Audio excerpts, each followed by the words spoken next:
I leave it all to the cherished sister of my heart, Ms. Veronica Bard. What?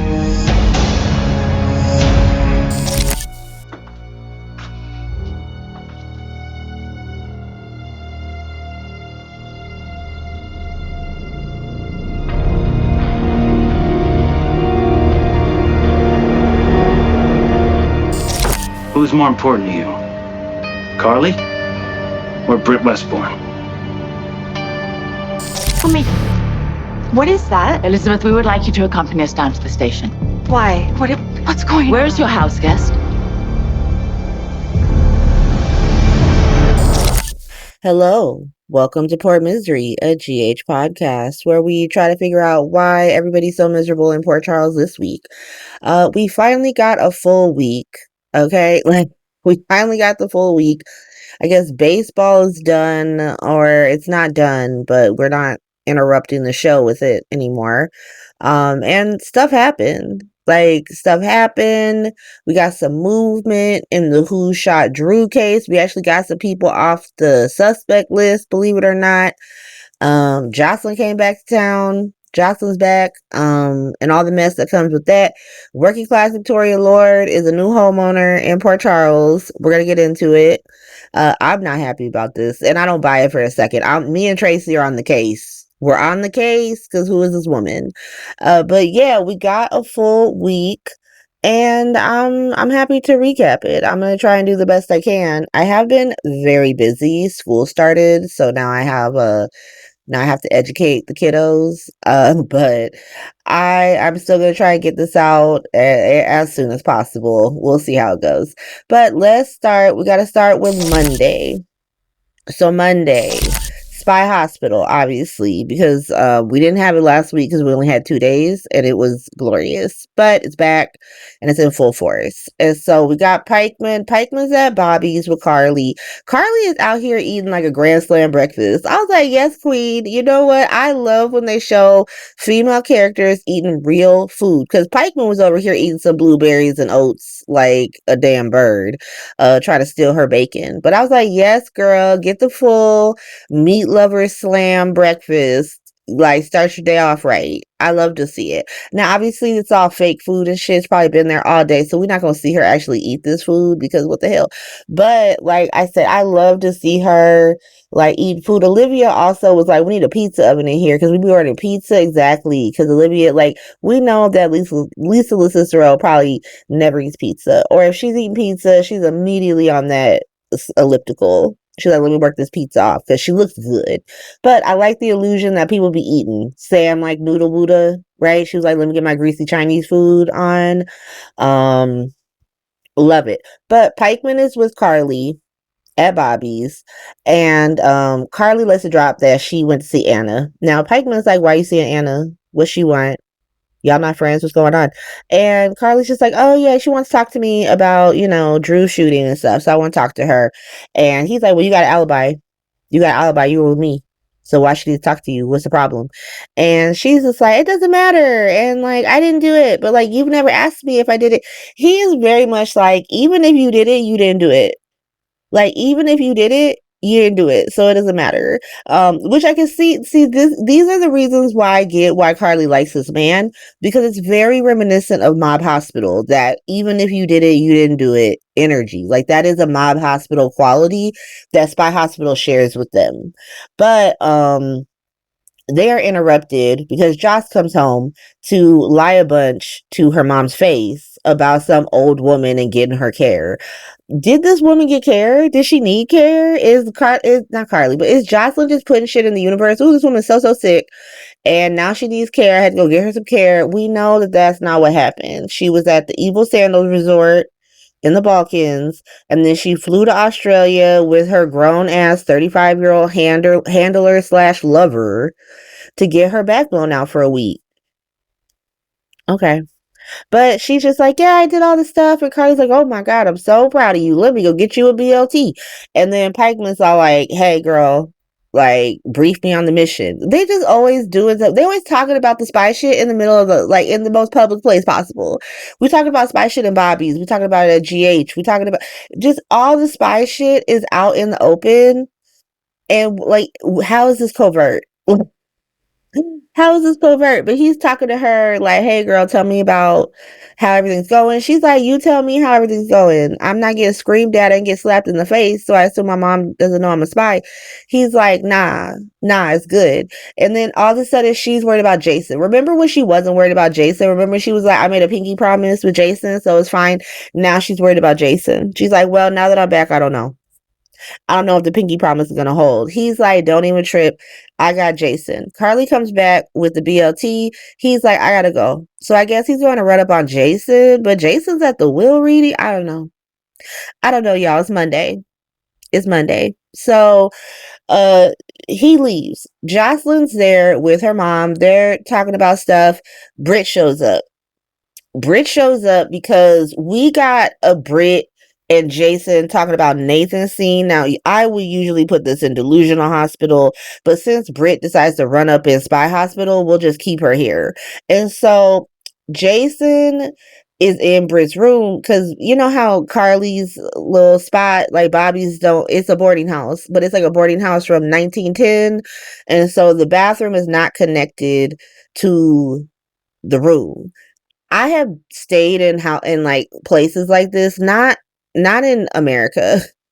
And I assume like the East Coast is old. It's like older and they do stuff like more European style on the East Coast. So I would assume they would have stuff like that. But I've been in this situation when I was in Paris. Like when I first got to Paris, I was that person who got my study abroad and I was like, I'm just gonna go. I do not have a place to stay, but I'm gonna go. And I stayed at like a boarding house type situation in the 20th arrondissement for like 6 weeks. And I had my own room. It was my own room, but like the bathroom was like shared amongst the floor and really amongst anybody who lived in that bitch. Because like if your bathroom was like, I lived on the 3rd floor, and if your bathroom was taken on the 2nd floor, you would just walk up to the 3rd floor and use it. You didn't give a fuck. It wasn't sacred. So I've been in this situation. So like even though I hate Britt and I think she's an asshole, I do feel her on being real annoyed by that situation. It does seem like she's the only person who lives there. It does seem like she's the only person staying there because any other person got money and they're staying at the Metro Court that has bathrooms attached to the room. But she is a broke bitch. She's in her broke bitch era. You know, she was working for an Evil Sandals resort and now she ain't got no money. Now she's a secretary at GH. And so she got to stay at this dingy room that don't have a bathroom attached to it. So we love to see it. But she comes back from the bathroom. Jason's just in her room. He's just in her room. Once more, I gotta be on her side because, sir, what are you doing? I know that she's nervous because she got the fake Huntington's cure disease because she don't have Huntington's. We're gonna find that out. But, and she don't want him to find that. And, sir, what are you doing in my room? Like, what's going on? And he really tries to come like, well, you told me you wanted me to get the shit. You couldn't text me. You couldn't send me a call like, hey, girl, you know how you wanted me to get that shit out the room? I'm going to come by 4:30. Is that okay? No, he just showed up. He knocked on the door. She didn't answer. He didn't investigate any further. He didn't text her. He wasn't like, hey, girl, because she still got the Evil Sandals resort phone. He didn't text her or nothing. He was just like, well, she must be not here. Let me just break into the space I told her to be in and just do what I want. I wouldn't like that either. I would definitely have to have a conversation with him. Like, so me staying here doesn't give you carte blanche to just be running through this place when I'm not here. Like, you see why that's a problem, right? Like, you can't actually be doing that. They don't even get to have this conversation because he's just like, why did you stop Nathan from seeing James? Now, Britt she's the queen of deflection. So first she's deflecting like, I was just so jealous that Nathan got this happy reunion and I didn't. Girl, you did get a happy reunion. I was there. I seen it. I saw the reunion. And your mom was so happy to see you. Nina was happy to see you. And then you told them that you would rather be dead than fucking hang out with them. And that's why they're not trying to talk to you. It has nothing to do with them not wanting to see you. It has everything to do with you telling them you didn't want to see them, that you were done watching them look sad at you. So stop. But then she starts talking. She just starts lying, to be honest. She's lying about Nathan. She's lying about James. She's lying about Rocco. She's like, oh, well, I didn't want it to be overwhelming for Nathan. Nathan wanted to see the boy. Oh, I didn't want it to be overwhelming for James. James wanted to see the man. Oh my God, I decided that it was too overwhelming for Rocco. No, you were down to sit and talk to him for hours and hours and hours. He got overwhelmed, went to see his real mom, left. Lulu came to see you, and you acted like a complete asshole. That's what happened. I seen it. I saw it. We watched it. Y'all filmed it. And you showed us her being an asshole. And so tell me why Jason just buys all this. He's just like, oh my God, you're such a good person. And then he leaves to go to the will reading. We're going to get to that in the end. But Britt comes downstairs to pretty much just blackmail Jocelyn. Just like, hey girl, I'm alive. And Carly's just she's kind of being an asshole too. She's just like, pay me rent. And Britt's like, well, Jason's gonna pay it. What's the problem? And she's like, no, it's got to be from you. What is the difference between Jason Cash Apping you some stuff, girl, and Jason Cash Apping Britt, and then Britt Cash Apping you? Like, why? We can save a Cash App spot. Like, because you lose some money every time you do instant on that, because they're like, we're going to charge you the 72-cent fee.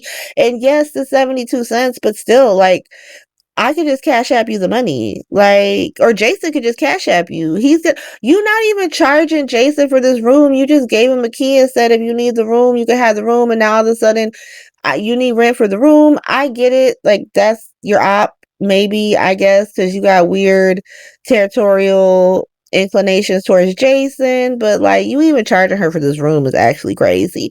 I can see you charging her for the Metro Court because you can make some money on that. That's a bag, right? Like, if you just giving her a suite at the Metro Court, that's a whole ass bag I could have. So I'm gonna need her to slide me some money. But Kelly, or Bobby's on top of Bobby's, you need the $50 a week for Bobby's. You need that $50, girl. Okay. Anyway, Carly's like, pay me this money. Britt's like, no. And then she is like, let me tell you about how Jocelyn's a fucking spy. Like, insinuates it. And so now Jocelyn's about to get blackmailed. Let's see how she gets out of that. We're gonna have to see on Tuesday. But that's my hospital. Let's move away from it. Let's go over to Black Hospital.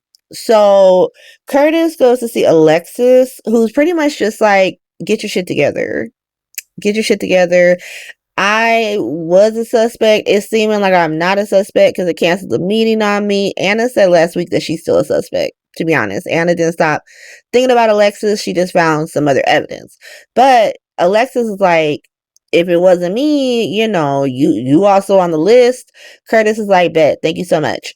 Curtis goes to see Hat Daddy to tell him about the police closing in. Hat Daddy's like, do you think Portia did it? Curtis is like, I don't know. But like, they either found the blackmail material that makes Portia look guilty, or they didn't. And if they didn't, that means like, does he have it someplace else? And if he doesn't have it someplace else, does he still have it? So Curtis is like, let me go run up on Drew. Drew is over at the hospital getting like, he having an attitude. Isaiah's busy having an attitude with Drew, essentially. He's his doctor. Drew is real confused by this. He's like, why you got an attitude? Like, I've done a lot of shit to people in this town. You are not one of them. So why you got an attitude with me, sir? And he tries to be like, well, because what you did to Aunt Stella. And Drew is like, I didn't even do that. Curtis is a liar, and he's crazy, and he's probably abusive to his wife. And so you shouldn't believe the shit he says. Isaiah, he's not. Here's the thing. I'm not really sure. Like, obviously, he's got fucked up feelings for Curtis because he wants Portia. And, is he? I don't think Isaiah's dumb enough to think that Drew is some victim, but I think he can sort of be like, yeah, well, Curtis is an asshole. Because it does seem like he walks out that room like, you an asshole, and so is he. And so he leaves because he's like, yeah, I got better shit to do. he goes to see Portia to ask them if they could date. And now she's like, I don't know. Girl, what? I don't know what's happening with Black Scrubs over here because, like, they're just doing the most. They're doing it's like the show doesn't know how to write a relationship that doesn't involve teenage behavior. Because what's actually happening here? Because first, you know, he wants to date her. But she's like, oh, I don't know. This can never happen again. I'm chief of staff and I'm married and my daughter. And then she gets into a fight with Curtis and she runs up on Isaiah and she's like, you know what? I changed my mind. I do want to date you. And he's like, no, because you are dealing with this and I can't be hurt. And so we must keep it secret if we're going to do anything. And then he talks to Drew, who tells him that Curtis is abusive, and now all of a sudden he's running up on Portia like, okay, I changed my mind, let's date. And now she's like, oh, I don't know because I am broken up with Curtis, but we don't have formal plans to divorce, so I don't know. What's going on? Like, what's happening with these two? This is too much. This is too much, especially where this shit's about to go. Especially where this shit's about to go. And so they decide to keep dating on the DL. Great. Curtis shows up to GH to run up on Drew like he told Hat Daddy he was going to do. And Isaiah stops him like, bro, let me talk to you. Let me talk to you real quick. I don't know what this is about to do. I don't know. Like, I don't think that he would run up and say that he's with Portia because that seems fucking crazy. But I mean, maybe go like defend her honor somehow. I don't know. But he does seem to be like, Drew ain't shit, but also Curtis ain't shit either. They're having an ain't shit off, and I'm gonna get involved. And so that's where they end. It ends with this like Isaiah Curtis confrontation that we don't get to see until Tuesday. But we go back to Portia, who's talking to Liz about how Britt's terrible at her job, because they have been talking about that pretty much all episode. Like from the beginning of the episode to the end of the episode, they're like, God, Britt is terrible at her job. And all of a sudden Portia gets dizzy. Well, she's dizzy, which is like the universal sign for unplanned pregnancy. And so that's Black Hospital. Let's go over to Delusional Hospital for a second. So Martin is back in the thick of Delusional Hospital. He's back in the delusion. He's not new to this. He's true to this. And he tries to sue Tracy, but she's like, nah, we're not going to do that. I'm sorry. Like, I didn't do anything to that man but push his ass out of a funeral, and he was fine. He was fine when he left. If you would like to sue me, please sue me. I have to go. And Martin is like, well, I tried it. Goes to see Drew. And Drew is like, so what Tracy say? Martin's like, Tracy said that she's not apologizing and that you can go straight to hell. And she had to leave to go to Monica's will reading. Drew tries to like get up out of bed again because Isaiah had just yelled at him for going to the church when no one wanted him there. And he's like, no, I got to get to this will reading. Like, I know I got something. And Martin, oddly enough, is like, no, you didn't get anything. You definitely didn't get anything. Now, he could potentially know because like if Drew got something, he would have been informed, and like, or Martin would have been informed, and because they weren't informed, he just knows that he didn't get anything. Or it could be that Martin did some shenanigans.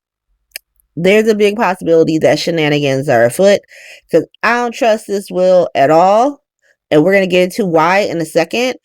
But when Drew finds out that he didn't get anything in Monica's will, it's something like breaks in his ass once more. It's like he had that one broken moment after he got thrown out of the funeral where he was like, I'm never going to be a Quartermain. And now he's like broken again because somehow Monica not leaving him oodles of cash means that like she never loved him and now he could just be evil. He just dedicate his life to the delusion. Okay. Sure, Drew. But that's Delusional Hospital. Let's go over to Monica's hospital so we can talk about this damn will. Because I don't believe it for a second. Do your job, Alexis. Like, what the hell? Like, Alexa's like, what am I supposed to do? Oh my God, Alexa's the worst. Like, the only reason why she's not the worst attorney is because Martin Gray is in town and because Scott Baldwin still lives. But honestly, she is like useless AF. But Monica's hospital, working class Victoria Lord shows up to the will reading, and Monica didn't tell anyone about this woman, and no one finds that strange. Everyone's just like, "Oh, hey girl, how you doing? It's so great to meet you." They just like welcome her with open arms. And I'm sorry, I'm not saying you need to go as hard as Tracy. You don't need to like compare her to a stray dog, but like you could be a little fucking suspicious. Olivia's a little suspicious. Like, ooh, a day late for the funeral, but right on time for the will reading. I see you, girl. And then she's like, "No, I went to the crypt." Why is it so acceptable that she just went to this crypt? She just broke onto your property. And you're like, oh my God, that's so sweet. But I will say that, like, working class Victoria Lord is being carried by the sheer talent of Erica Slezak alone, because I do not care about her. But, like, when she told Michael that he was, like, made of steel, but also a fire, I was like, oh my God, she is giving. Like, I can see I'm kind of being sold with this too. Like, oh my God, welcome, Victoria Lord. But Tracy comes home and puts a stop to this family moment immediately. She just immediately starts going off like, what the fuck is this? I told this bitch to get out. And everyone's like, Tracy, be nice. This is Monica's sister. Tracy's like, I don't give a fuck who this bitch is. Like I said, kind of compares it to a stray dog. Everyone's like, you need to chill out. Alexis shows up because she's the attorney. Alexis is like, I called this woman because she's in the will, so you need to calm down, all right? Because she needs to be here. So Tracy calms down. They start reading the will. Monica, let me tell you what Monica gave everybody, and this is why it's fucked up and it doesn't make any sense. She gave the babies a trust fund, so all the grandkids, sans Michael, because he's got his own, he gets a shout out, but all the babies get a trust fund. BLQ got a pearl necklace.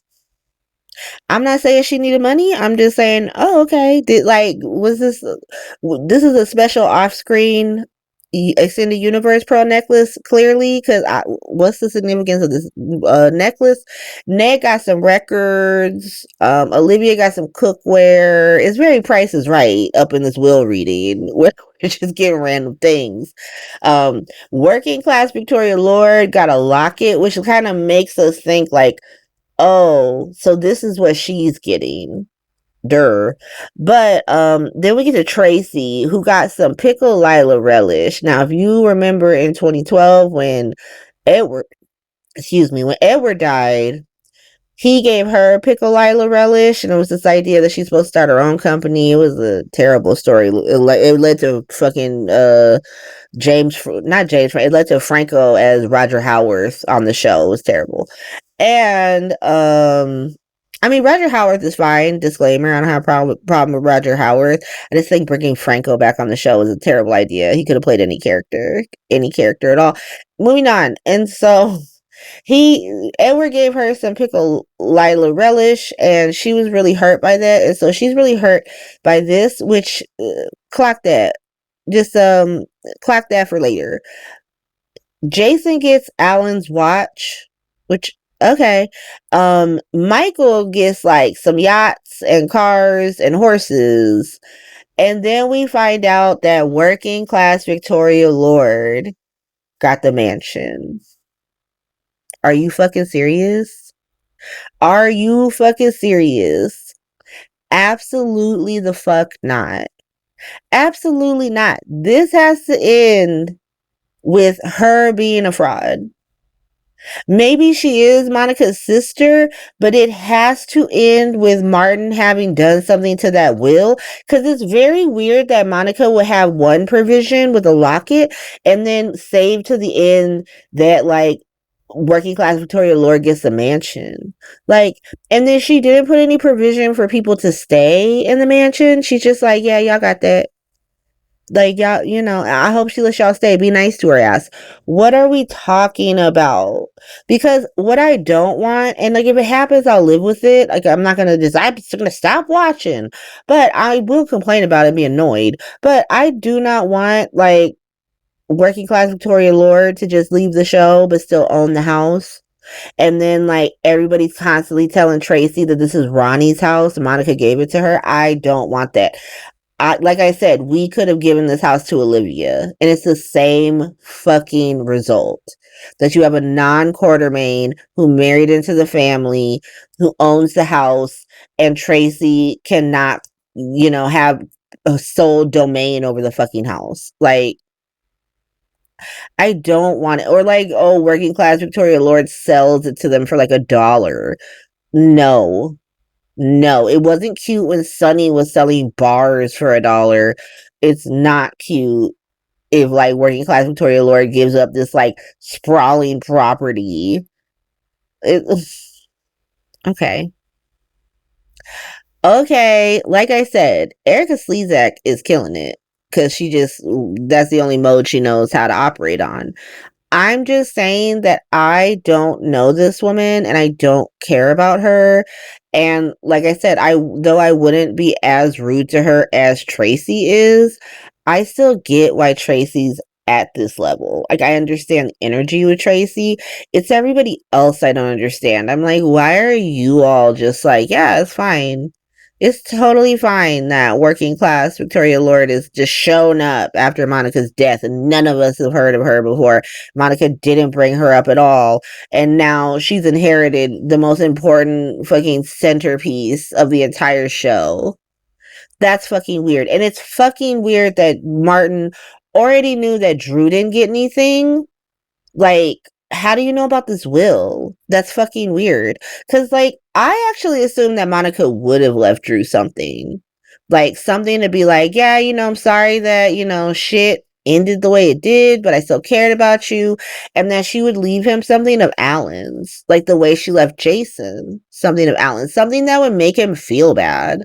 At least make him think about shit for a second before he goes back to his Adam Chandler, like, lifestyle that he's decided to adopt. Like, I just don't think, like, because giving Tracy Pickle Lila hurts her, and cutting Drew out of the will hurts him, and everybody else would kind of just accept it and be like, well, that's what Monica wanted. Like, it seems like he chose things that would make sense for people. Like, I'll give BLQ a fucking necklace. Ned can have some records because he's the musician. Olivia can have some cookware because she loves that shit.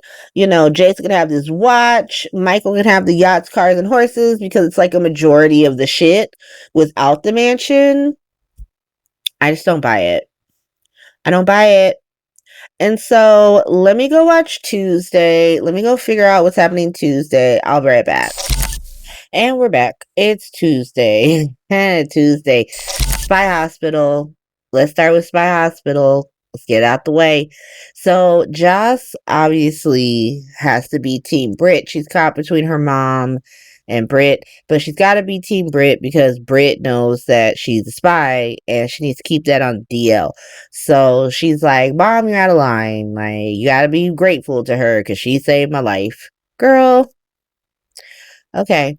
So Britt leaves. Jocelyn talks to Carly and she's like, so what, you jealous? Like, what, you got feelings for Jason? What's going on?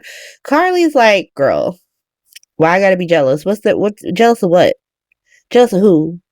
Like, this not Sam? This ain't Liz? Britt? Please. No. What I'm worried about is that he went off to go find this raggedy bitch and he came back and he is more upset with Pikeman than he was before. So I know that something happened there, but he don't want to tell me that. And I don't like that. That shit makes me nervous. And of course, Joss knows that the thing that he's not telling her is that she's a spy. And so let me just say, Jocelyn's a bad daughter. Jocelyn's a bad daughter because none of this shit is worth any of this. Like, none of this is worth any of this. Like, she has stopped caring about Dex and the reason why she did this long ago. So all of this is just you doing shit to do it and looking real kind of naive and green. Because, like, you talking like, ooh, the mission, but you gotta lie to everybody. You can't tell anybody who you are, and people just tell you what to do. They run you. You get blackmailed. Like, you get your back blown out. But that's pretty much all we see. Like, it's just not a cute look. Like, she doesn't. It's not cute, and she's so detached from the rest of the young adults.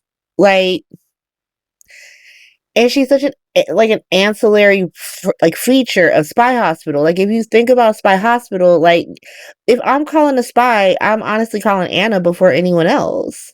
And she's in Law and Order Hospital, to be honest. Like, I'm calling her before Pikeman, definitely before Dollar Tree Dex. And so you lying to your mom while being morally outraged by Mob Hospital, like, this is such an uncute look for this character. And now she got to go get blackmailed by Britt because she leaves her mom, goes to GH to where Britt is, so she can get blackmailed in fucking public. Britt is blackmailing her on the clock. They didn't even go to a hallway. They didn't go. Like, she's at the actual, like, intake desk getting blackmailed by Britt, who's like, give me a suite at the Metro Court right now. Okay. But that's Spy Hospital. That's Jocelyn Jackson's Spy Hospital. Isn't it great? Aren't we having so much fun? Moving on. If you like it, you know you're allowed to like it. Y'all know I'm just a hater. Moving on. And so let's go to Black Hospital. So Black Hospital, we get the conclusion of Curtis versus Isaiah. So Isaiah just essentially tells Curtis that, you know, this is a hospital and you can't actually just be showing up to act out just because your wife is chief of staff. Like, have some goddamn couth. And Curtis is like, I don't even know why you talking about. Curtis pretends to not know who this man is. He's like, Dr. Who? Gannon? Sir, why are you acting like that? Why are you acting like that? But he pretty much is like, you mind your business, Isaiah. Like, don't talk to me about my wife. Britt, oddly enough, breaks it up because she has scans for Isaiah. She's like, here, bruh, take your scans, walk away. And then Curtis is like, I'm just here to go see Drew. Britt's like, so this is a hospital, like he said, and Drew likes to sue people. So, like, if you go and harass him and he sues the hospital, that's bad for the hospital. So, like, how about you don't? How about, And then Liz shows up like, hey, bitch, get back to work. And she's like, I am working. I'm bringing scans and breaking up fights, but whatever, bitch, I'll leave, and leaves. And so Curtis had asked Liz where Drew's room was in the previous episode. And so she's just like, fights? Why are you fighting? And Curtis is like, I don't know, like, Dr. Gannon just ran up on me for no reason. I almost had slapped the shit out of him. I was like, damn, Curtis, was that deep? Were you really gonna put hands on him just for telling you to not act out at a hospital? So your solution to him telling you not to act out in a hospital is to act out even further with him? Okay, whatever. But Isaiah goes to tell Portia what happened. Now, Portia is pregnant. I'm not even going to beat around the bush with that. So, Portia's pregnant, but she's trying to convince herself and Liz that she's not pregnant. And so Liz is like, ooh, well, maybe you need some lunch. Let me get you some lunch. Portia's like, that's not your job. You can give me some coconut water. I'm pretty sure the lunch was near the coconut water. So, like, she could have brought you both, but sure. Brings her some coconut water. Portia's like, oh my God, girl, thank you so much. Liz leaves, and then Portia just starts thinking about all the times that she was, how she banged Curtis and then banged Isaiah like 20 minutes after. And she's really sitting here like, I cannot believe this is happening to me again. Like, the only time Portia gets pregnant is when she's cheating on her husband. Like, no, that gives a lot of, that moves Isaiah up in the who is the baby daddy ranking. Now, my one friend JJ said that Curtis is the chosen black dude, so it's probably his baby. But I just think that Portia loves to get pregnant by men who are not her husband. And so it could be Isaiah. it could be. And I don't want Curtis to have another kid. And I don't want this to be some replacement baby because he met Trina at 17. Didn't learn she was his daughter till 19. Now he gets to actually have a replacement son or some shit. No, I don't want that. Moving on. But she's thinking about that, goes and gets a pregnancy test. Isaiah comes into her office, is like, hey, so I just read Curtis for being a piece of shit, taking advantage of you. And Portia's like, please don't do that. Like, please don't do that. Thank you for telling me, but also please don't do that.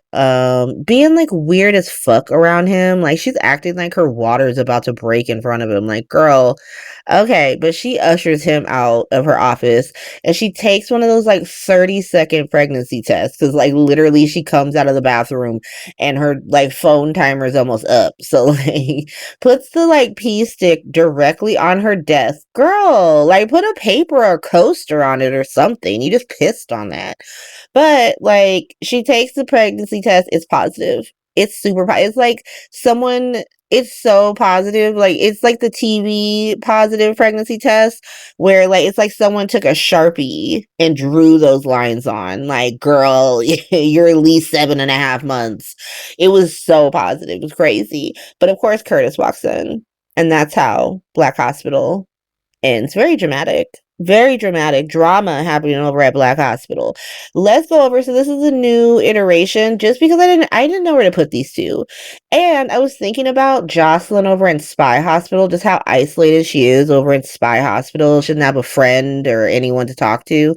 And just how like if we look at like I could just continuously put Kai and Trina and anyone who talks to them into Black Hospital, but I shouldn't have to. And so this is introducing a YA hospital. Yes, this is young adult hospital. And today it's starring Emma and Gio talking about each other with their designated adults. And so Emma is with Anna. She just like busts into Anna's office in the middle of the workday. Like, yeah, I know you're investigating like several murders and shootings and stuff, but I need to talk to you.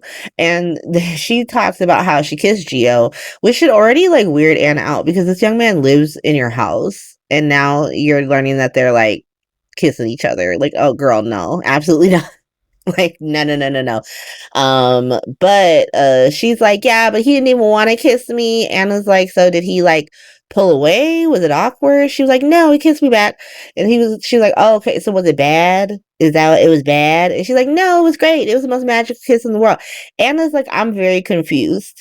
I'm so confused. Girl, why are you here? What's going on?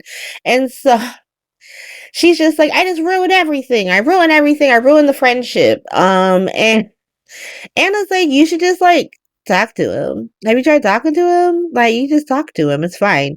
And so she decides to go talk to Gio. Now, Gio's over at Sunny's mob gym with Sunny, and he's like boxing, and Sunny's like, ooh, your head's not in it. Your head's not in it. You're gonna get hurt. And Gio's like, oh, I'm so sorry. I'm thinking about Emma because we kissed, and I think I'm in love with her, but I don't think she likes me, and so I gotta move out. Can I live with you? And Sunny's like, ooh, I don't know. It's dangerous. You have like the most adorable little girl living at your house right now, and you're not worried about her safety, but your like 21-year-old grandson is too dangerous for him. He immediately is like, yeah, wait, that doesn't make any sense. I have my small child here. Never mind. Yeah, you can come live with me. It's totally fine. And so they're planning that. Emma walks in. And so Sunny's like, you can come live with me after you talk to her. Go talk to her. And so he goes to talk to her. They have the most awkward conversation that you could imagine. Like, it's so, they're like, oh, how you doing? Like, how was that funeral? The funeral was great. It was weird, but it was great. Like, ooh, I would have come with you if you wanted me to. Now I couldn't take you. I gotta do it by myself. Very awkward. I hope it's gonna lead to better things tomorrow. It's gonna lead to better things, but today it was awkward as hell. And so, also before I move on, it's mid-October. It is mid-October, and these young adults are still not back in school. What's going on? Most colleges in the United States start school late August. Everything used to happen after Labor Day, but then I don't know, somewhere in like the early Nazis, they were like, we're gonna start having shit happen in late August. Okay. But UCs specifically, we start in late September. It's mid-October. What do you mean you're not in school yet? Stop. Be so fucking serious. But they're not in school yet. So Geo still has time to get in school. Cause like this is like PCU is like that place where you could just drop out and drop right back in the middle of the fucking quarter. Like middle of the semester, week 7, you're just like, yeah, I'm coming back. And everyone's like, yeah, that sounds fine. Okay, sure. But Gio's gonna be back in school. I'm gonna call that. I'm gonna say he's gonna be back in school. He's gonna be back in school by the end of the semester. He's gonna start school in week 7 and he's still gonna graduate with honors. It's gonna be fine. So let's move on. Let's go over to Law and Order Hospital because obviously we've already mentioned Anna being there. She's not just here for her granddaughter. She's here to investigate this shooting, the shooting of a congressman. I love when like people want to care about this shooting, they emphasize that Drew's a congressman. They're like, listen, yeah, he's an asshole, but he's a congressman, so we gotta figure out what happened. But we gotta figure out the shooting of this congressman. And first we can't start with Anna, actually. We gotta go to the horny DA because she is actually at the mob gym to go flirt with Sunny some more.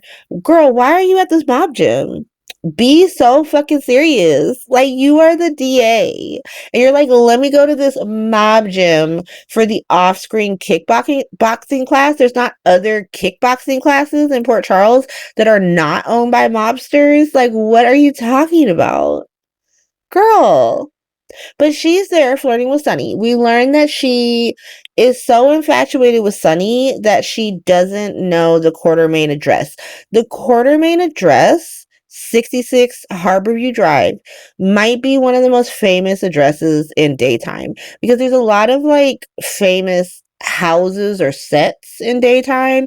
You know, like obviously the GH set is very famous. The show is called General Hospital, so the hospital set, Brady Pub over at Days. We got the Demira Mansion, Kyriakis Mansion, you know, the Newman Ranch over at YNR, and obviously the Quartermain Mansion. But like, and y'all can correct me if I'm wrong, because I don't watch those other soaps like that, so I don't know addresses like that. But like, everybody knows that the Quartermains live at 66 Harborview Drive. Everybody knows that, except the horny DA when she's too busy being horny over Sunny. And she says 65 Harborview Drive. Now, when she said it, I knew it was wrong. I knew it was wrong immediately. I was like, wait, either the show got it wrong, either the writers have got it wrong, or this is on purpose, because what the fuck do you mean 65? But she's like, yeah, 65 Harborview Drive, and then goes back to flirting with Sunny, because like Sunny had come over to her like, hey, yeah, tell me about the case. She was like, I can't tell you about the case, I'm here to kickbox. And then he went back over to talk to Gio some more. Emma came in. He's like, let me leave Gio and Emma alone. I'm going to go talk to the horny DA. Horny DA is like, I can't tell you about the case. He's like, yeah, I'm not here to talk about that. I'm here to give my grandson some space because that girl over there, that's his girl, but he needs the space. She's like, oh my God, it looks awkward. He's like, you know, it's young love. It's young love. They're figuring it out. And he ends up, you know, they're flirting with each other very awkwardly because she shouldn't even be at this gym, to be honest. Like, girl, what are you doing? But he gets a call from Alexis because Alexis was at the Q Mansion when the warrant was served. Put a pin in that. We're gonna come back to that. So they get this search warrant. They go to search the Q Mansion, right? With the warrant that's a 65 Harborview Drive. And so let's go to the mansion really quick. Let's go over to Monica's hospital. That's going to make this a lot clearer. So everybody else is going to be at Monica's hospital because it's pertinent to what's happening. So we learned in yesterday's episode that working class Victoria Lord got the mansion. And of course, Tracy thinks that she did something to this will. She's like, I don't believe this shit at all. I do not believe this shit at all. This is some wild fucking shit. Like, so I was supposed to believe this woman just came out of nowhere. Monica didn't tell any of us about her. Not nary a person in this house where 11 people live here. 11 people live here, and not a single one of us have heard of this bitch. But she's the new lady of the fucking the mansion? For realsies? Hell no. Why is Tracy the only person suspicious? Everybody else is like, well, we have enough money. Well, we don't know stuff. Well, you don't know if you can still live in this house because you don't know this woman.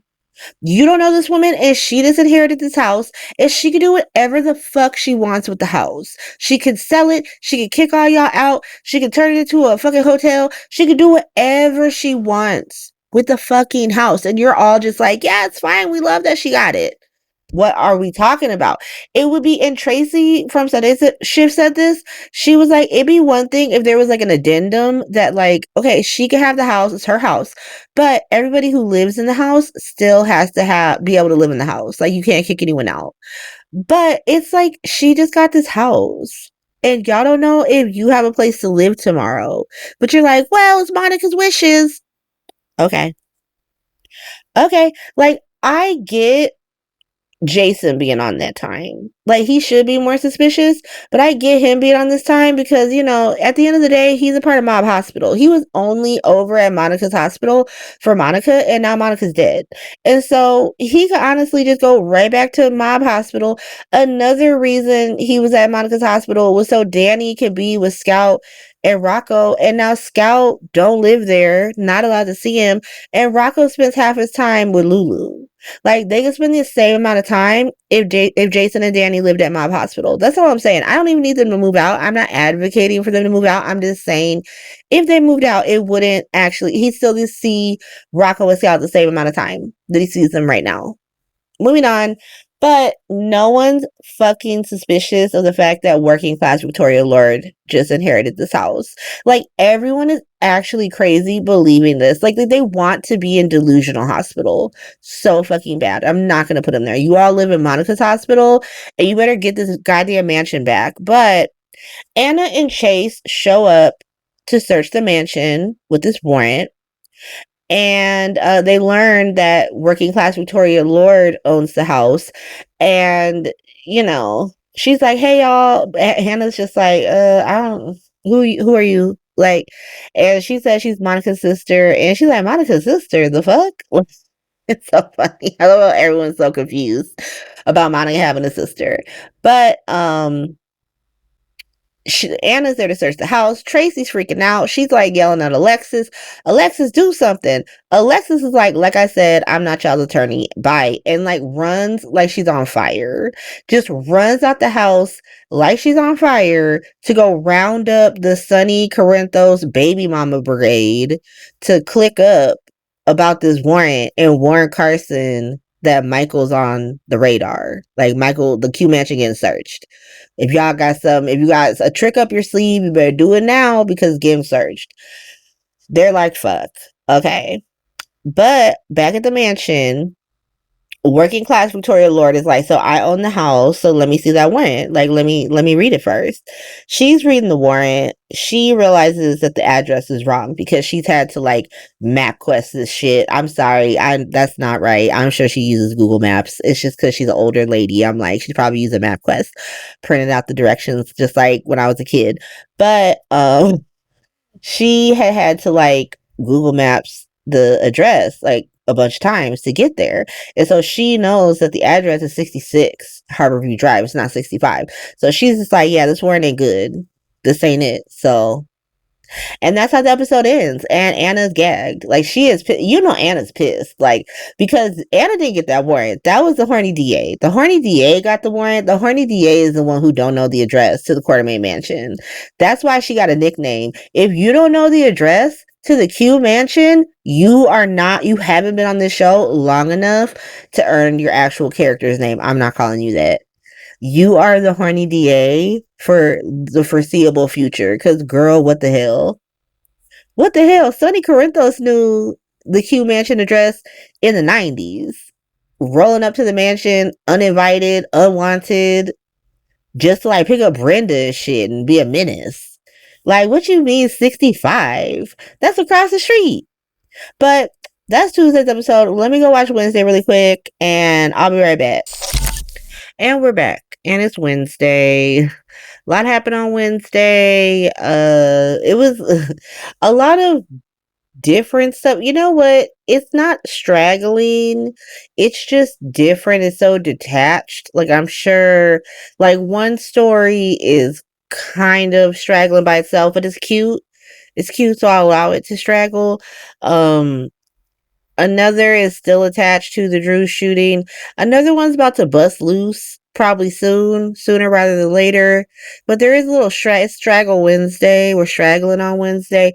But of course, we got to start with Spy Hospital because what else would we start with? It's my show. So we're starting with Spy Hospital. So Britt is blackmailing Jocelyn, like, give me a room at the Metro Court. Jocelyn's like, no. I can't do that. Why? That's weird as fuck. Like, you gotta stay where you staying.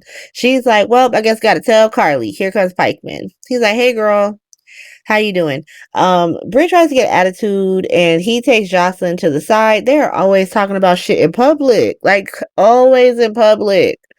Just in the middle of the hospital talking about spy shit, spy games. Okay. Okay. But she tells him what's up, how like Britt is blackmailing her and wants her to get her a room at the Metro Court. He's like, don't even trip. I got this. I got a new mission for you. Clock that. Put a pin in that. So he goes to talk to Britt. He's like, hello, I'm Pikeman. I work for the WSB. I want to talk to you about that Evil Sandals Resort. She's like, I don't know anything about that. I was just a guest. He was like, bet. Because if you weren't a guest, if you were a raggedy bitch working for those people, knowing about WSB shenanigans, then I'd have to arrest you, send you to Steinmauer.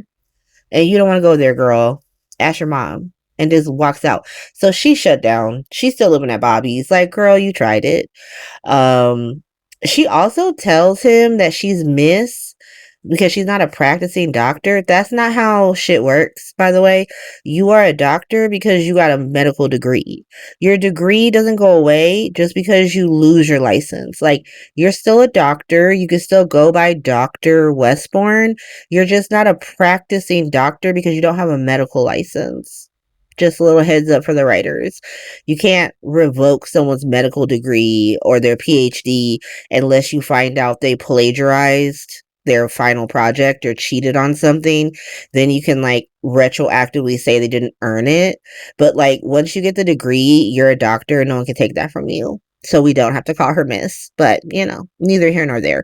Moving on. So later on, Pikeman runs up on Jason. We don't really get the resolution of that. He just runs up on his ass. Because Jason spends most of his time over at Monica's hospital before he gets a phone call and gets run up on by Pikeman. We don't get the resolution. And then also Jocelyn, because I guess the mission was tell your mom that Dollar Tree Dex is a WSB agent, but Joss goes to Carly's house crying, talk about like, oh my god, Dollar Tree Dex is a WSB agent. I'm so sad. This is not a cute look for her. Her lying to her mama is not cute to me. And so, if you find it cute, I'm glad you're enjoying it. Enjoy it for the both of us because I fucking hate this. Like, it is painful to see this. Put her at YA Hospital. Why is she not at YA Hospital with some age-appropriate love interest doing some YA shit? You know what? Let's go over to YA Hospital. I'm sick of talking about Spy Hospital. Goodbye, Spy Hospital. We're YA Hospital. So, Gio is telling Emma that he's gonna go live with Sonny because he gotta move on. Like, yeah, I'm a Rolling Stone. You know, Rolling Stones don't collect fucking moss. And she's like, why do you have to do it's dangerous. A child lives there, so we can't really emphasize how dangerous Sonny's house is because a little girl lives there. But yeah, it's dangerous. Before they can really get into that, Kai and Trina show up because Kai and Trina get to be in YA Hospital. They're not trapped in Black Hospital. They will talk about Black Hospital things and delusional hospital things, but they get to be cute over here in YA Hospital. Why not Joss? Why not Joss? And it used to be that Joss was in YA Hospital, but Trina didn't get to be in it. Okay, whatever. So, Kai and Trina kind of break up Gio and Emma. I feel like there wasn't enough tension for them to feel tension to be like, let's all split up. But they all split up. and Trina's asking Emma about Gio, and Emma's like, I ruined everything, Emma's shtick. And then Gio not even talking about her. Gio not talking because he doesn't know Kai like that. So he's talking about the funeral and Tracy kicking Drew out. Kai's like, that shit's dope. And Gio's a little confused. He's like, that's weird because I thought you were cool with Drew. Like, all right, don't you work for him? And Kai has to like cover, but then him and Trina end up talking about that, like some Black Hospital stuff, like, ooh, I think I fucked up, and how he needs to get his shit together and keep it together until the person who shot Drew gets arrested.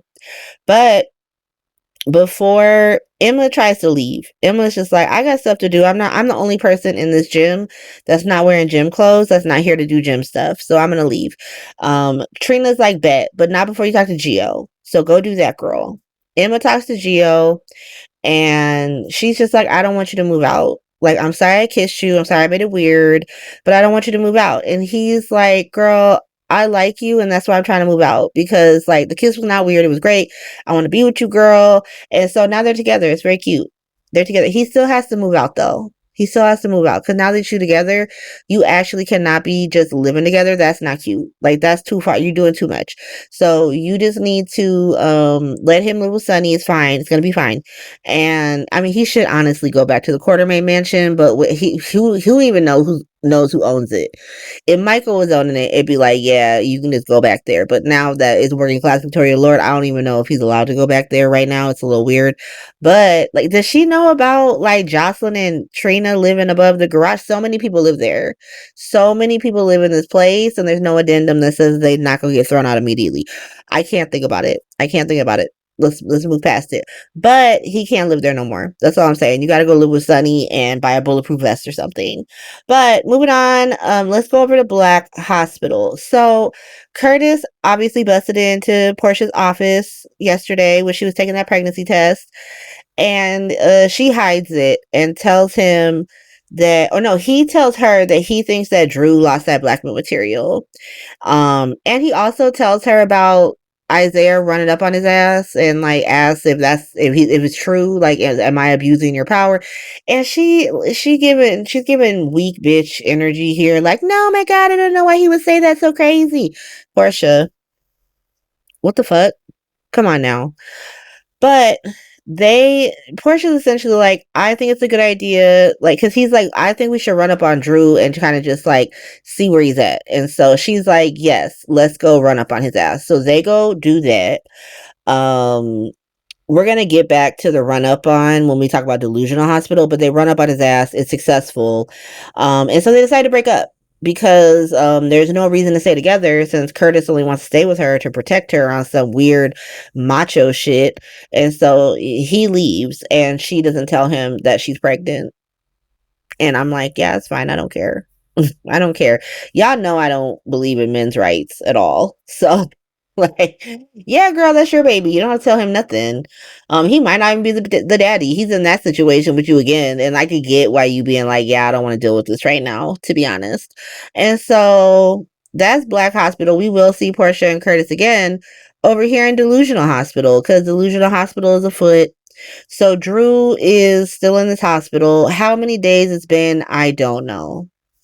I do not know. Like, he's just been in here for an undisclosed amount of time. Monica died an undisclosed amount of time ago. And, Rick has been in the basement the whole fucking time.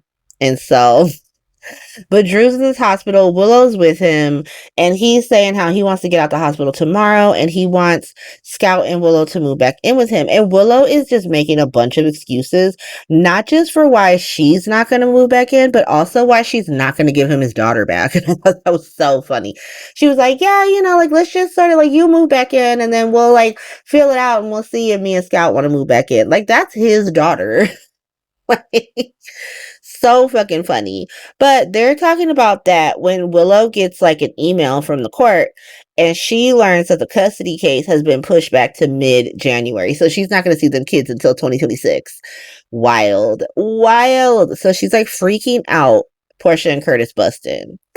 And Portia's essentially like, aren't you supposed to be working in the ER? Get lost, bitch. And Willow's like, and leaves. And Drew is so offended. He's like, you need to apologize to Willow. Portia's like, I don't need to do shit. I'm chief of staff. I run this fucking hospital. And so she needs to get fucking lost. And Drew tries to like look up on them like, well, like, don't forget, I own you. Like, I could just bust out this blackmail material. Portia's like, bust a move. Bust the fucking move, because you know what? I'm tired of this. So whatever you gonna do, fucking do it. How about that? Fucking do it. And leaves. And so, because Drew is essentially like, well, I'm busy right now. I'm recovering from a gunshot wound, so I can't actually bust a move. Can't physically bust a move. But bet. Wait on it. They're like, okay, sure, bye. Realize he don't have nothing.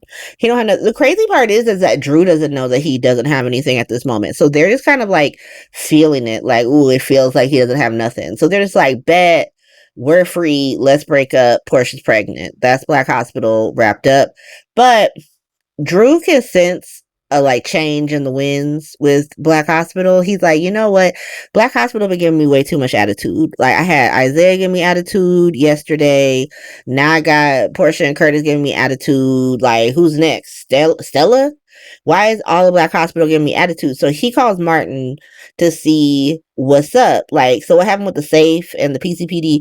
Martin's like, we lost that shit. I told you we were going to lose it. That, like, there was no fucking way they were going to say that shit's privilege. And so he's like, cool. What did they see? What did they have? And Martin shows him like a digital copy of what's in the safe, and the blackmail shit's not there. And so now he thinks that either Portia or Curtis shot him. Martin wants to call the cops. He's like, well, they tried to kill you, then like, let's call the cops. Fucking Drew is like, no, we're not gonna do that. I need Michael to be the one who shot me, so we're not gonna do that. They get a pass. Mulligan on that. And so Delusional Hospital really ends with Willow once again not doing her fucking job, like getting someone to cover for her. She runs into Britt, who essentially is like, I'm family, we're family. If you're hurting, tell me. Willow's like, listen, you got more problems than me because you got Pikeman and Spy Hospital up your ass. I'm dealing with Mob Hospital. We can't be, we can't be dealing with this. Like, Willow about to be dealing with Law and Order Hospital. She about to be dealing with several hospitals. Like, she dealing with Delusional Hospital, Mob Hospital, Monica's Hospital. She's about to deal with Law and Order Hospital. Like, all the hospitals about to come for her. So, Black Hospital might be mad that she got them caught up. So many people about to come for her. So she really tells Britt, like, girl, you don't want all this. And to be honest, I don't want to deal with whatever you're dealing with at Spy Hospital. So bye Queen, leaves. And so that is that. Let's do Mob Hospital really quick. It's a snippet of Mob Hospital. So Carly ran up on Liz to see what she told the cops and maybe plant a gun at her house. To be honest, that's all I got from the scenes. Like, I could recap the conversation and what was said. It wasn't that important. It was more like, I didn't do it, my son didn't do it. Liz is like, I hope so, but also I don't owe you nothing, and Willow's my friend. But the whole thing is like, is Carly planting this gun? And then after she leaves, Michael shows up looking suspicious as hell to maybe plant a gun there as well. And so, like, that's the thing. Michael and Carly being at Liz's house right when we learned that the gun is missing, it seemed like they're there to plant a gun. That's all I'm going to say. That's Mob Hospital, mobbed up. And so let's go over to Monica's hospital. So the warrant is wrong. And so Working Class Victoria Lord is like, you got to get out because it's wrong. Chase is a disloyal head-ass bitch asking to still search. Literally everybody in the family, including Olivia, are like, nah, you can't do that. Get out of here. And so Anna is like, fuck it. We gonna go. We gonna get a new warrant. We'll be back. They leave. They're fucking pissed. Like, what the fuck? What happened? But, like, what you gonna do? It was wrong. None of you saw it. Chase had the warrant in his hand. He lives at the Quartermain mansion and he didn't notice the typo. So y'all all look fucking dumb. But they leave. everyone at the Q Mansion, except for Tracy, thanks Victoria Lord for helping them out. And she's like, thank me by telling me what the fuck's going on. Like, who shot a congressman? What the hell? And so they essentially tell her the Drew tea about how he ate shit and he slept with his nephew's wife and he's been nothing but a menace ever since. And she's like, okay, bet. I see why people wanted to shoot him. I get that. But did y'all shoot him? Like, what's going on?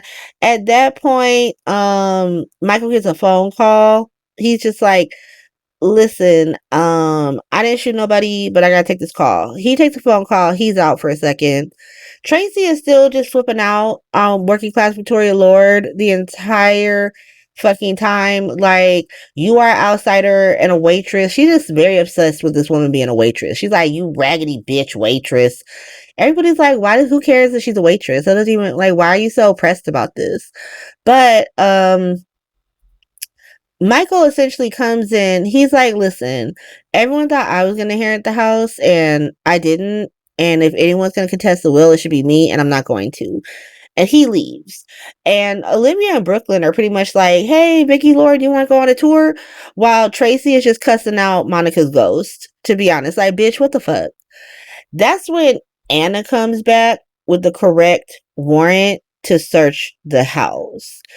And essentially they realize that the gun is missing, which is why I brought up the fact that Carly and Michael were both at Liz's house, acting suspicious as hell. But the gun is missing, and we don't know. That's pretty much where we're at Wednesday. So Carly and Michael at Liz's house for reasons. Willow don't want to move back in with Drew. Like, she does not want to move back in with Drew. Not only does she not want to move back in with Drew, she doesn't want Scout to move back in with Drew.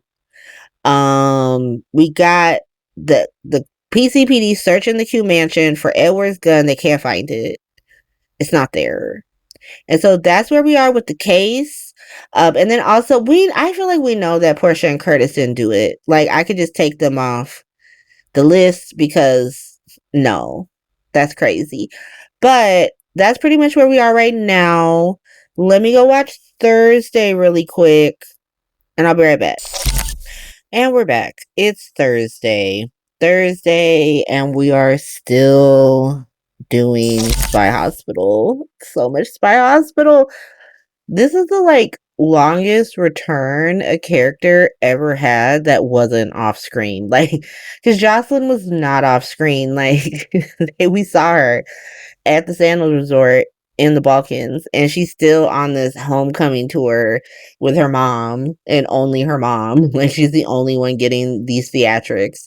But Jocelyn, obviously yesterday, was like, oh my god, Dollar Tree Dex is a WSB agent. She's crying, and she's just lying to her mom's face, right? It's just so bad. And Carly gets super pissed because if he's a WSB agent, that means that Pikeman knew. And so now she pissed at Pikeman. So she calls his ass up, come see me. Now, Pikeman was over at the Piers with Jason because apparently he tapped Carly's phone and sent Jason a text, some weird shit, some tech shit. But he was essentially keep your mouth shut about Jocelyn or I'm going to put Britt in jail. Is your friendship with Carly worth more than Britt?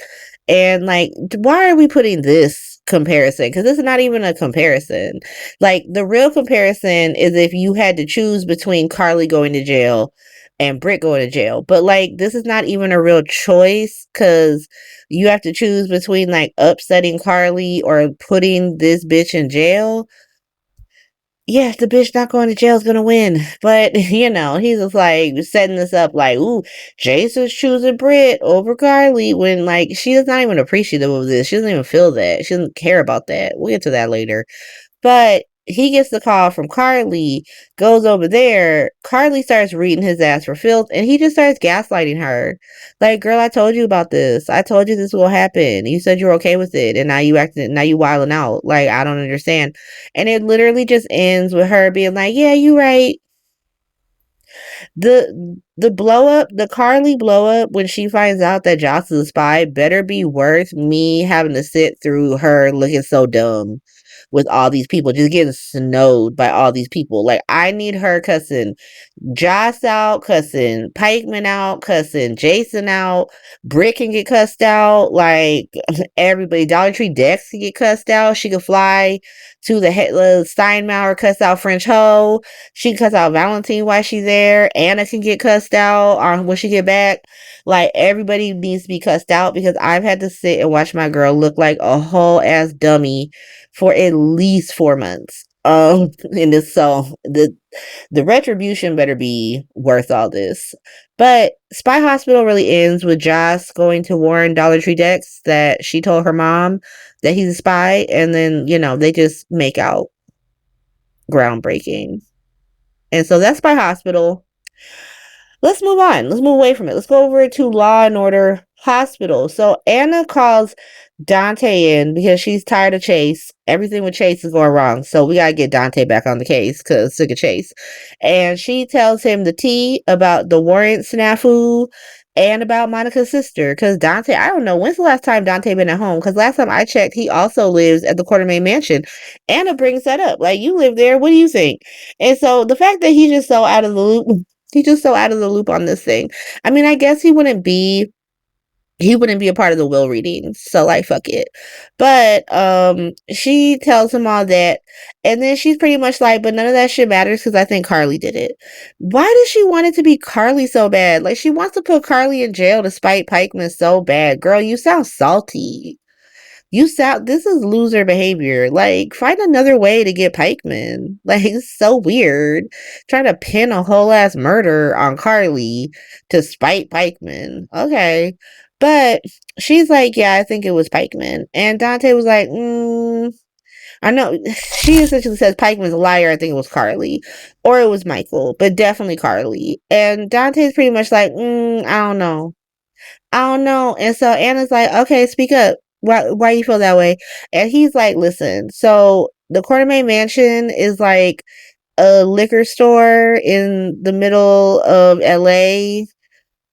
It's open 24 hours. Anyone can go there. Anyone can walk through it. The security ain't shit. People just be stealing stuff. They do what they want there. People run that place. And so anyone could have got that gun and just shot this man. And to be honest, Willow is a casual kidnapper, we think. And Anna's like, wait, what? And he's like, yeah, so Michael thinks that Willow was the one terrorizing that baby, but we can't prove it, so we didn't tell nobody. And so Anna's like, ooh, okay, let's talk about Willow. How we feel about Willow. And Dante's like, I don't know, like, she ain't got the same type of history on this show that Carly and Michael have, even though the history they're pulling from is actually kind of wild because, like, for Carly, we're pulling some shit from the Clinton administration when Michael was a baby. Like, so we're gonna assume that Carly's operating the same way in 1997 and 2025. Whatever. That's fine. And with Michael, it's the Claudia shit. Which everybody knows the story of what happened with Claudia. Like, why are y'all acting brand new? Like, Dante, you were there. You know what happened. You know that he didn't just go search the woods to bust this woman in the head. Like, she was still a baby. But whatever, you know, Dante's like, look, obviously, you know, Willow doesn't have as fun of a backstory as Michael and Carly, but Drew kind of ruined her life and embarrassed her and got her kids taken away from her. And so we don't know. And at the exact same time, she Anna gets like a text or something. We do not hear the text. Like, she just like looks at her phone like, oh, I got a message. And it's the security footage from Nina's building that shows Nina there, but not Willow. So Nina's off the suspect list. She's clear. But Willow's alibi just disappeared. This is gone. And so whoop, bloop. Good luck, Willow. Let's go over to the Delusional Hospital. So we're dealing with Britt and Willow in Delusional Hospital, but we're going to start with Britt because it's a different story. So Britt decides to go run up on Faison, who seems like Nathan, but I don't buy it. I do not buy this as Nathan. Something's going on. But it doesn't seem like he was the dude she was working for. Because, like, who is this man? And it cannot be Nathan, but I don't know. We're not there yet. We're not there yet in the story, I guess. They're not just gonna give us tea. But they're talking, Spinelli comes in and Brit just shoos him away. She's like, my brother is busy. He's recovering. Get out of here. He's literally trying to get out this hospital. He's fine.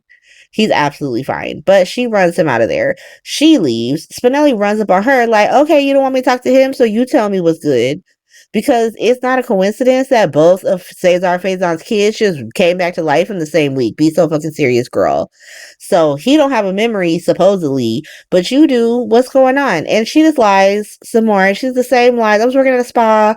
Jason ruined it. Yada, yada, yada. And so Spinelli leaves. And so then Britt calls Jason to like tell him to tell Spinelli to back off. And she just lies to him some more. Like, I'm a good person, tell him I'm a good person. And Jason's like, why would I do that?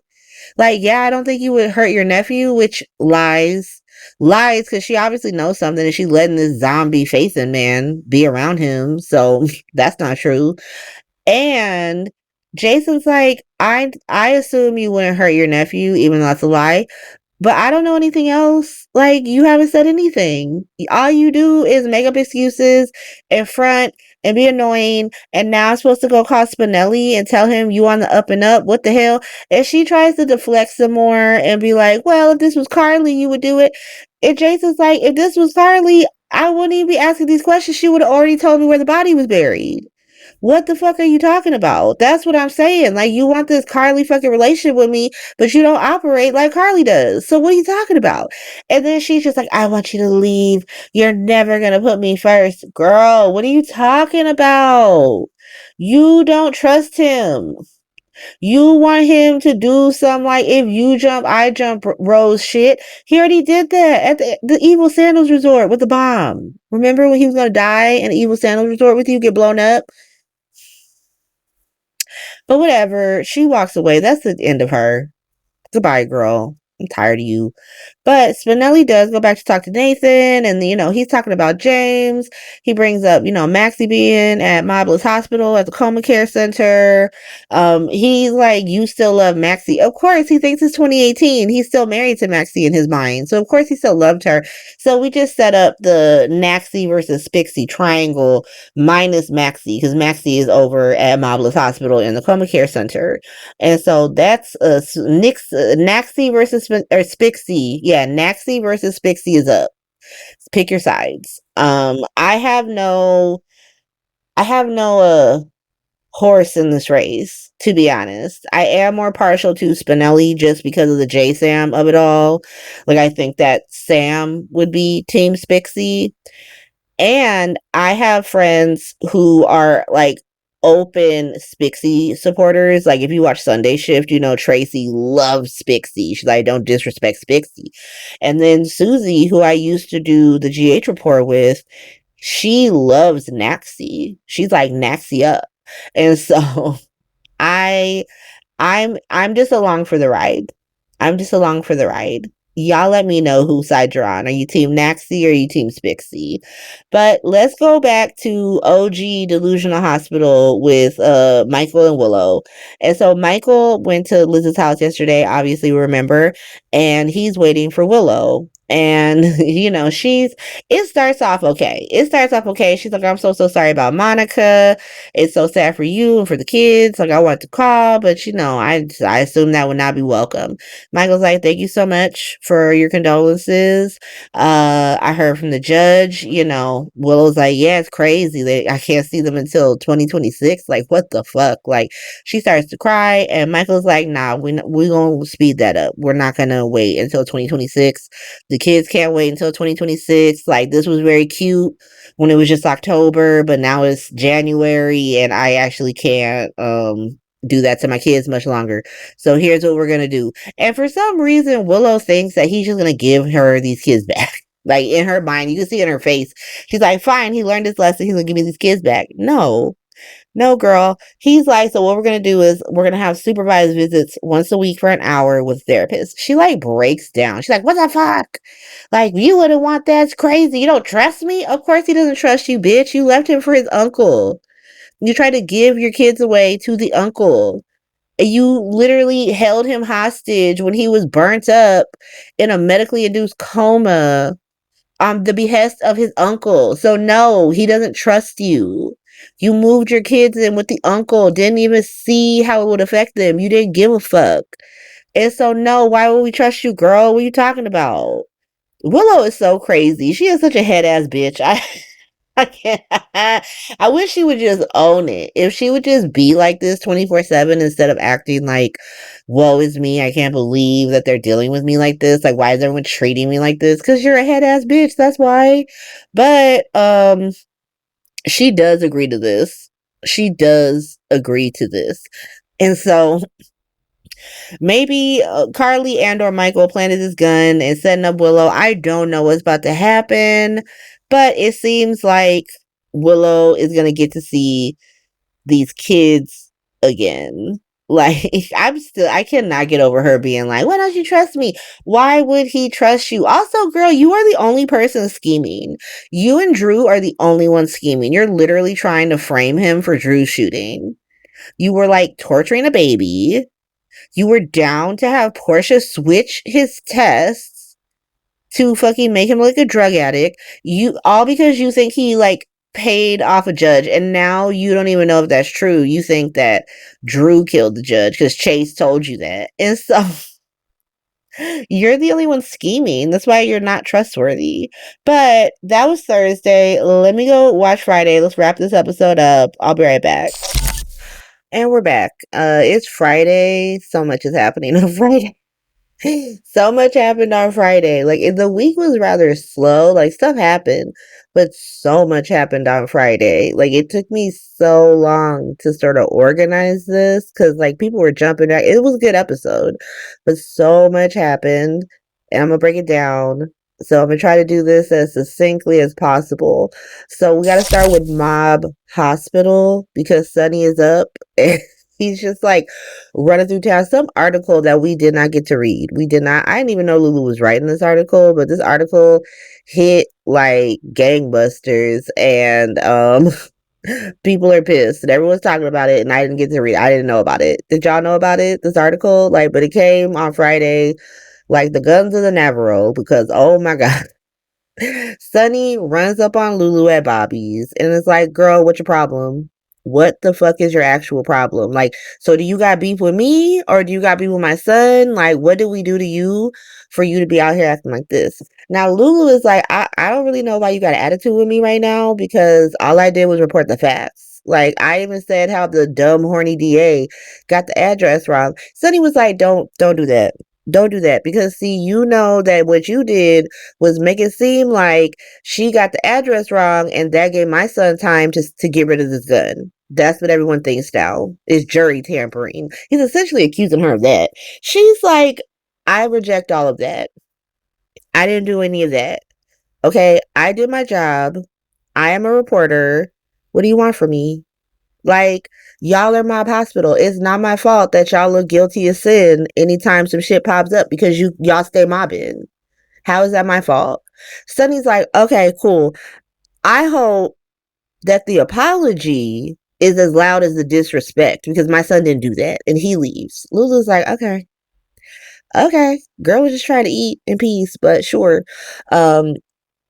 But then Sonny goes, because he is this, like I said, he's on a mission today to just cuss out all the women he thinks that are unfairly railroading his son. He didn't make it to Anna's office. She was busy. She was on the move today.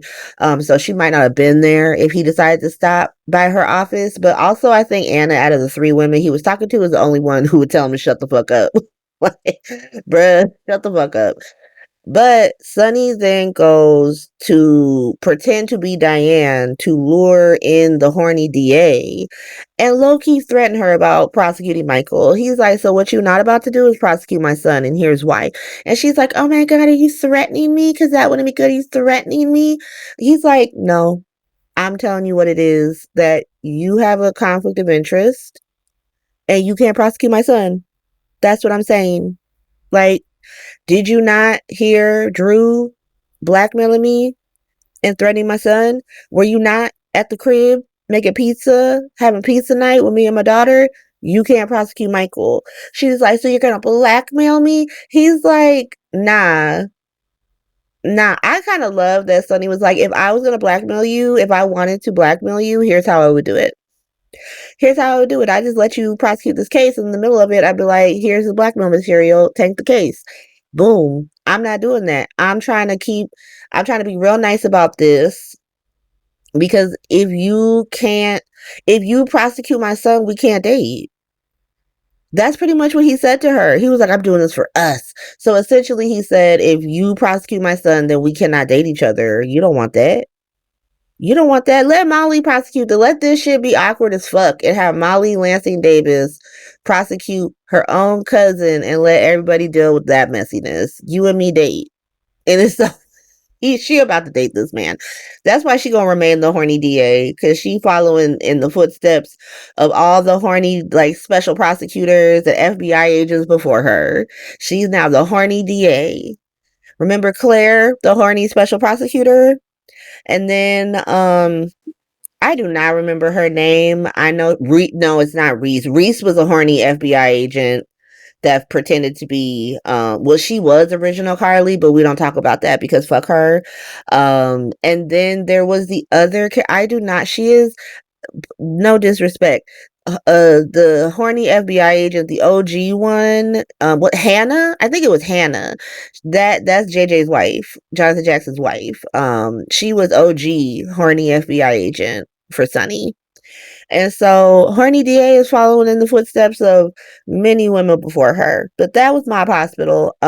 Let's go over to Monica's hospital. This is the first time since Monica's passing that Monica's hospital is not the most interesting story. It's not the final story that I tell.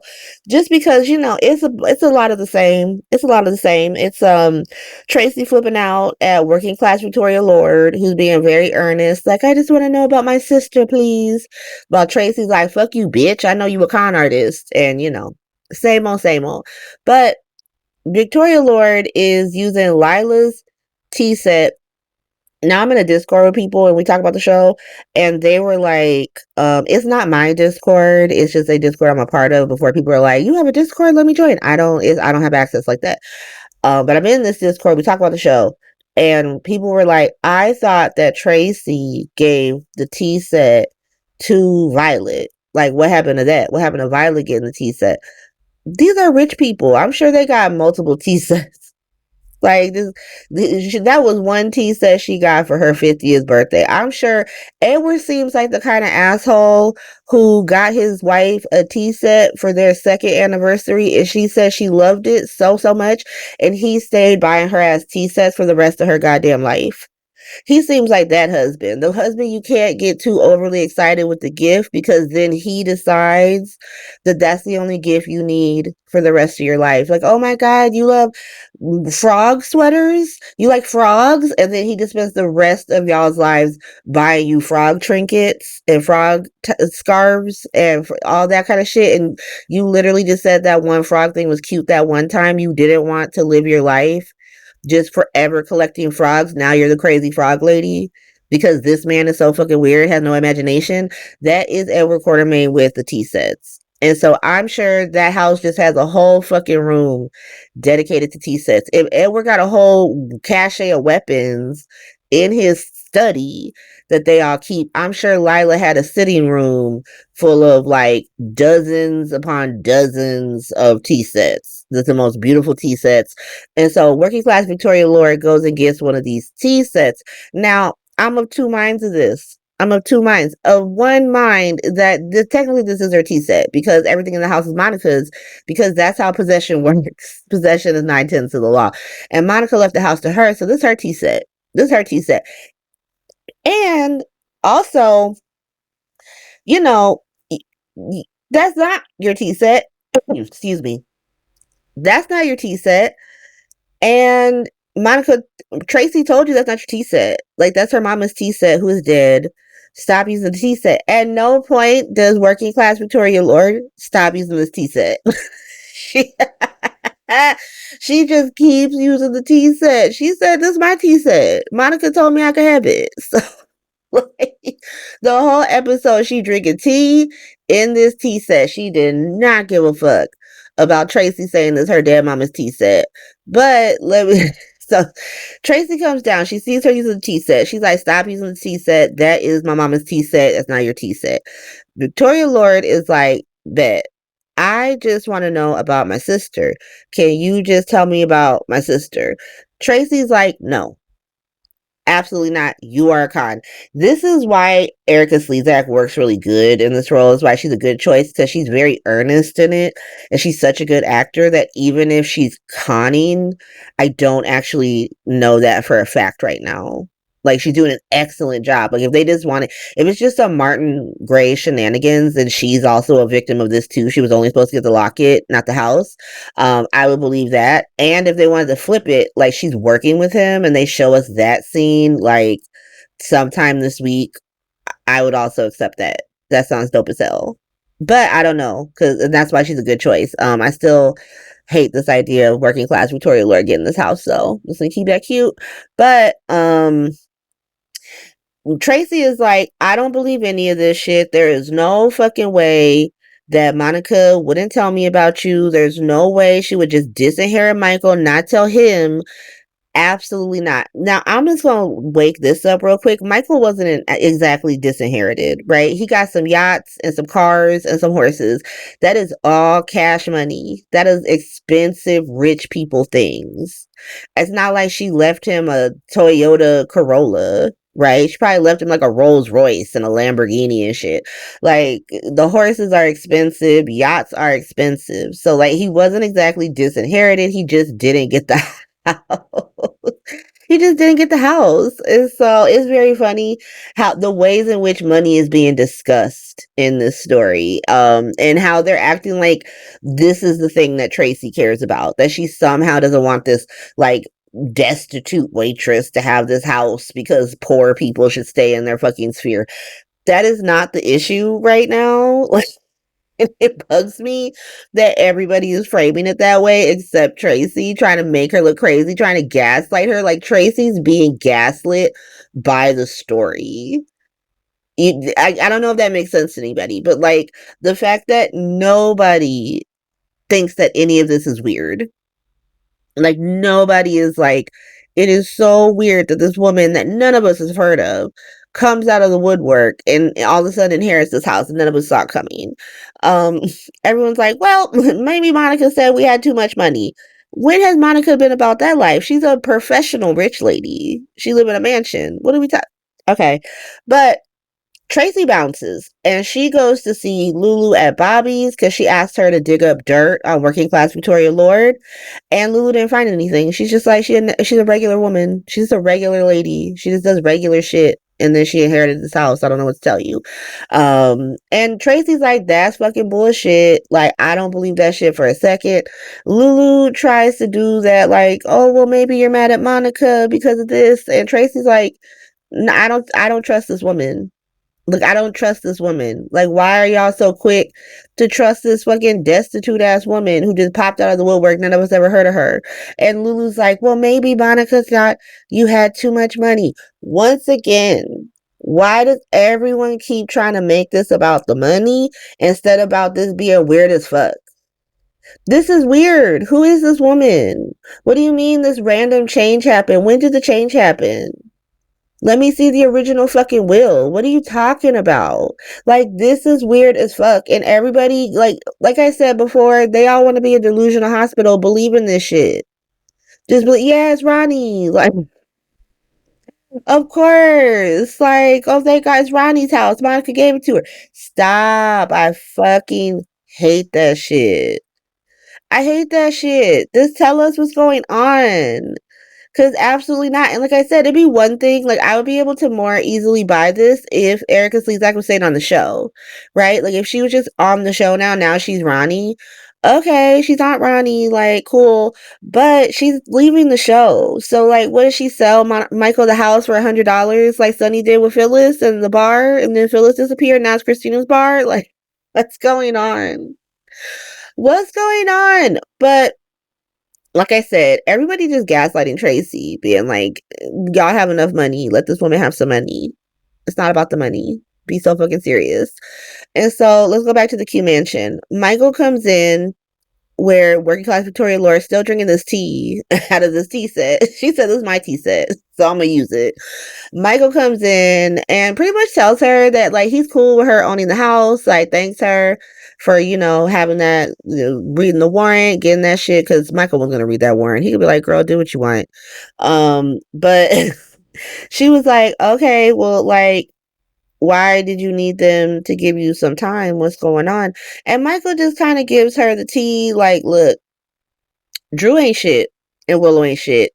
And they're terrible fucking people, but I didn't shoot that man in the back. And she's a terrible mother, but I'm gonna let my kids see her because they need to see her because they want to see her. But also fuck her because she ain't shit. And working class Victoria Lord is like, bet. I feel that. And that's pretty much Monica's Hospital. That's the Monica's Hospital portion of the episode with working class Victoria Lord. And so let's go to Delusional Hospital real quick. So Delusional Hospital, Willow tells Liz that Michael's letting her see them kids. And Liz is like, cool, that sounds great. It's nice that y'all are working that out because, you know, you gotta work it out, to be honest. Then Willow goes to tell Drew about Michael letting her see the kids, and he's fucking pissed. He's fucking pissed because he wants to get her the kids, not Michael let her see the kids. And he tries to be like, it's a trap. It's a trap, Willow. And she's just like, I don't fucking care. Like, I don't care. I need to see my kids, especially if Michael's about to get arrested. Clock that. Wake that up. Like, put a pin in that because we're going to come back to that. Michael's the one that, why is she so convinced of this? Why is she so sure? Like, and like I said, they have a lot of ways they can go. I think they were really smart having those scenes earlier this week where Carly and Michael are in the house, so they could be framing Willow. It doesn't look like it because it doesn't look like they went upstairs, and it definitely looks like Anna found that gun upstairs. And so, I don't know, but it's possible. It's possible. They did their due diligence. But Drew is really trying to talk Willow out of this, and she's like, no, because if Michael goes to jail, they need to be reestablished with me. Put a pin in that. Let's go over to Black Hospital really quick. So Isaiah is in the break room fantasizing about banging Portia when Lucas comes in, like, hey, bro, how you doing? They talk about this cabin some more, which makes me think this cabin's about to come into play somehow. Like, does Willow kidnap her kids and go on the run to the cabin? I don't know. But Lucas is like, ooh, that cabin sounds so romantic. You should bring somebody. And Isaiah's like, bet, which makes Lucas think that he like, Lucas was like, I was just gonna encourage you to start dating again, but like, if you have someone in mind, who you got in mind? And he doesn't say. So let's go over to pregnant ass Portia. So Portia pregnant. Portia, like, she is only fertile when she's cheating on her husband, to be honest. Like, when she is cheating, when she is breaking her marriage vows, is the only time in her life that she's fertile. And so we learn from Dr. Navarro, who is back. Like, Dr. Navarro been on the show for years at this point, so she gets to have her name. If you have not heard of her, that's Dr. Navarro. She's the pregnancy doctor when Britt doesn't get to be a doctor. But I mean, after the Lulu Dante shit, nobody wants to go to Britt as an OBGYN. Fuck that. And so Dr. Navarro tells Portia that she's 7.5 weeks pregnant. How long has Rick been in this basement?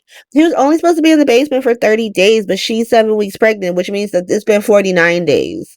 7 times 7 is 49. And so why is Rick still in this basement? GH. Y'all could have easily made her 5 weeks, and like maybe they had to like leave his ass in the basement for 5 days for something like a hiccup happened. But 7? Okay. So she's talking to Dr. Navarro. Portia or Jordan runs up. Of course, that's going to come back. Then she goes to see Liz to tell her about being pregnant and I know who the baby daddy is. Liz is gagged. Liz is gagged. She had no idea that Black Hospital was popping off like this. And so they're about to talk about that, but then Anna shows up. Anna shows up banging on the fucking door. She was like, blah, blah, blah, blah. Put a pin in that. We're going to come back to that. And so let's go over to what Jordan was doing because we already brought her up. So Drew had called Jordan into his room to blackmail her, but he failed because Jordan isn't Portia, to be honest. Like, both Jordan and Portia have loser energy, but for different reasons. Because Jordan is really trying to date her ex-husband that left her for his current wife, while Portia is constantly willing to lie to her husband, who's the same man, to keep him loving her when he doesn't deserve her love to begin with. It's loser behavior. But Jordan, like I said, is not the type of loser that Portia is, and she tells Drew to go fuck himself. Like, bro, what are you talking about? Like, what you mean? Because he's like, you gotta keep Curtis out of jail. Like, you gonna go tell Anna to charge Michael with my shooting, or I'm gonna put Curtis in jail. Jordan's like, what, so you promised Willow that you would get Michael arrested to get her kids back, and now you blackmailing me to accomplish that? Nah, bruh. Nah. How about no? Like, why don't you think about why you took 2 bullets in the fucking back? It's for this behavior right here. Is this energy? That's how you got the bullets. So think about that shit. Leaves. She goes to see Curtis. Now, Curtis had seen Michael earlier, and they were like broing out over the Warren snafu. And Curtis was like, "Ooh, you read that article?" Because, like I said, everybody's read this article. We never heard about it. Michael's like, "Yeah, I don't care about that. I don't care about that." They came to the house. Warrant didn't have the right address on it. Thank God for working class Victoria Lord fangirling over her. He leaves to go hang out with her. Jordan comes in to tell Curtis all about the Drew tea. Like, ooh, I don't lie to you, Curtis. I tell you when Drew blackmails me. And about seeing Portia with Dr. Navarro looking tense. Girl, why are you so nosy about Portia? Keep Portia out your mouth. This is what I mean. This is her loser energy popping up. Because she's like, ooh, let me like perform for Curtis so he knows that I'm his number one gal. Okay, Jordan. Whatever. And then Curtis essentially tells her that he's divorcing Portia. And so, she's like, yes. Mission accomplished. Loser ass Jordan. Anyway, moving on. And so let's go to the final story. It's obviously Law and Order Hospital because the case is heating up. So Alexis is officially off the board. I don't know. Like, Anna says she's still a suspect or like a person of interest, I guess what we're using. But she's not on that board anymore. Nina's essentially cleared. Nina's cleared. She was at home. We have her on tape. Willow, on the other hand, is fucked. And so, Willow. And so Anna calls the horny DA in to cuss her ass out over that warrant and making her look dumb and not knowing the most famous address in daytime. Like, girl, what the fuck? What the fuck? And she's like, it was a typo. It wasn't a typo. You literally said 65 when you were in the mob gym, like fangirling over a mobster. And so it wasn't a typo. It's you not knowing how a fucking address. Be so fucking serious, girl. But she's like, so did you trash me in the press? Anna's like, no. You trashed yourself in the press, girl. Be so fucking serious. Anna was eaten down in the scenes with fucking horny DA. Like, horny DA couldn't get a word edgewise. Anna, every time she tried to jab Anna was all like, bloop, bloop, bloop. Here's how you suck. And so Anna stops reading her for a second to tell her about how Willow's alibi has fallen apart because Nina wasn't with her. And it was funny because Anna was like, I never even bought that shit anyway. Like, I was supposed to believe that the editor-in-chief of Crimson Magazine would just walk into the fucking rain like she's Gene Kelly. Get out of here. Shut up. Ruin that blowout, that little $200 blowout. Be so fucking serious, Nina. And so the horny DA is like, bet, I'll get the warrant to search, I get Liz's house, because that's where Willow lives.